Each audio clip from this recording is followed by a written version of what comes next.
다들 평안하시죠, 여러분? 늘 말씀과 기도 가운데 힘있게 살 수 있기를 바랍니다. 가정예배 시작합니다. 하늘에 계신 우리 아버지, 아버지의 이름을 거룩하게 하시며 아버지의 나라가 오게 하시며 아버지의 뜻이 하늘에서와 같이 땅에서도 이루어지게 하소서.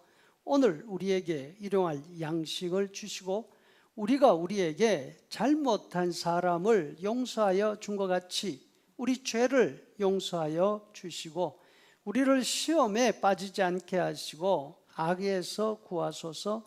나라와 권능과 영광이 영원히 아버지의 것입니다. 아멘. 함께 하나님 말씀 읽습니다. 구약성경 호세아서 5장 10절에서 14절까지 말씀. 유다 지도자들은 경계표를 옮기는 자 같으니 내가 나의 진노를 그들에게 물같이 부으리라. 에브라임은 사람의 명령 뒤따르기를 좋아하므로 학대를 받고 재판의 압제를 받는도다. 그러므로 내가 에브라임에게는 좀 같으며 유다 족속에게는 썩이는 것 같도다. 에브라임이 자기의 병을 깨달으며 유다가 자기의 상처를 깨달았고 에브라임은 아수르로 가서 야렙 왕에게 사람을 보내었으나 그가 능히 너희를 고치지 못하겠고 너희 상처를 낫게 하지 못하리라.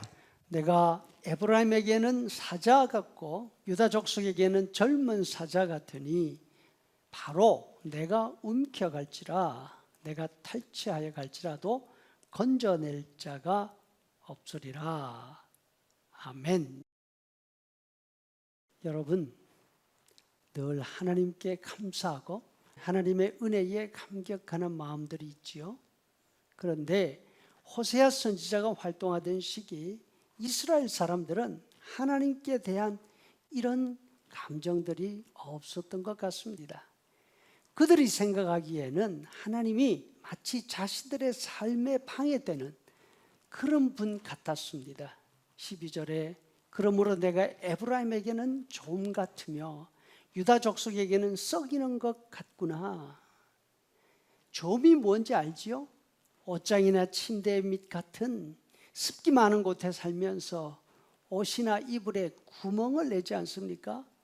아무렇게나 입는 옷 손도 대지 않고 아끼고 아끼는 옷을 망치는 아주 고약한 벌레입니다. 또 썩이는 것이 무엇입니까? 눈에 보이지도 않는 것이 과일이나 음식을 썩게 만들어서 먹지 못하게 하는 것입니다.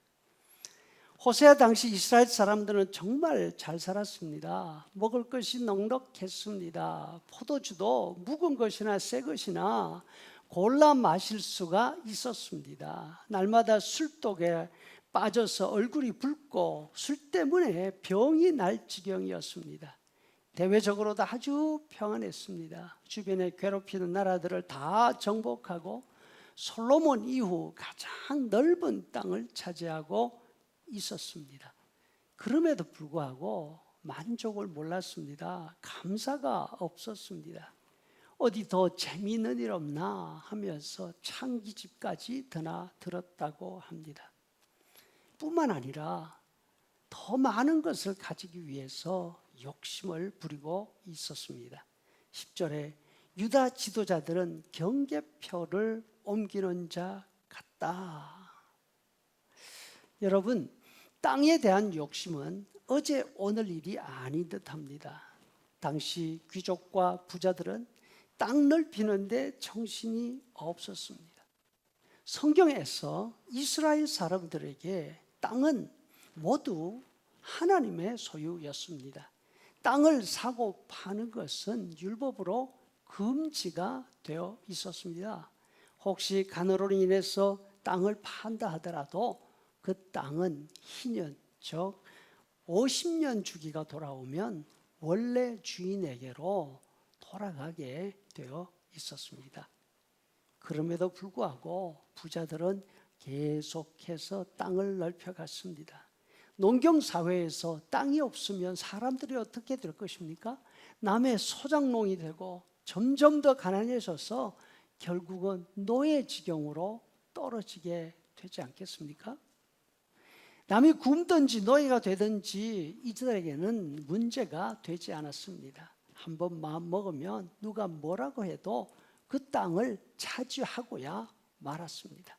4장 16절에 이스라엘은 완강한 암소처럼 완강하니 이제 여호와께서 넓은 들에서 어린 양을 먹인 같이 그들을 먹이실 수 있겠느냐?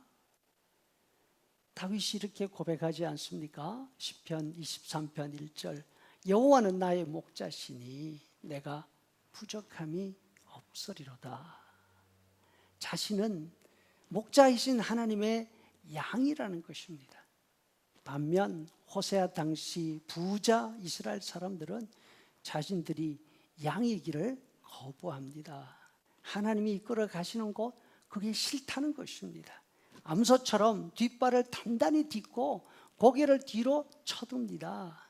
그 고집에 하나님도 어찌할 수 없을 정도였습니다. 이러다가 보니까 하나님이 그들에게는 구차는 그런 대상이 되고 말았습니다.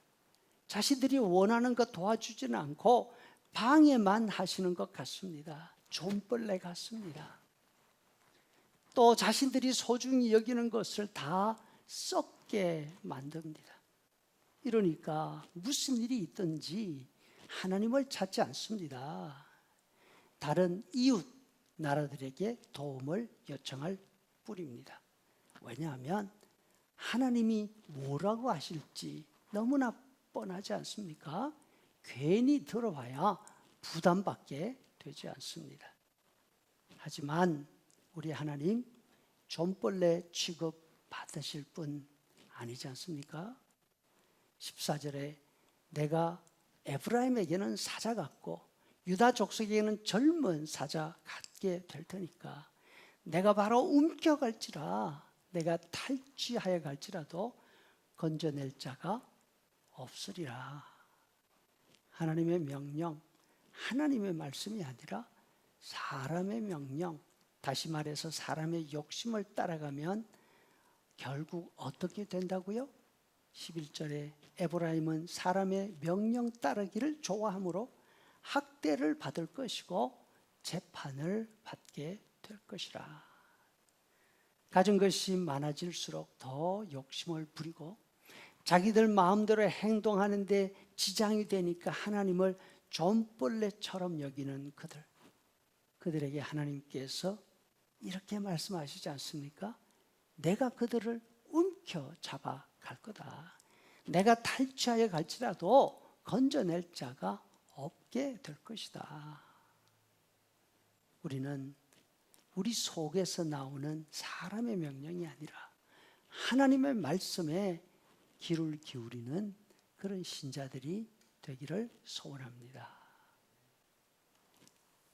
이제는 우리 구주 예수 그리스도의 은혜와 아버지 하나님의 크신 사랑과 성령의 인도 교제 충만케 하심이 우리의 속에서 나온 소리가 아니라 하나님의 말씀에 귀 기울이며 살아가는 성도들의 머리 위에 영원토록 함께 있을지어다.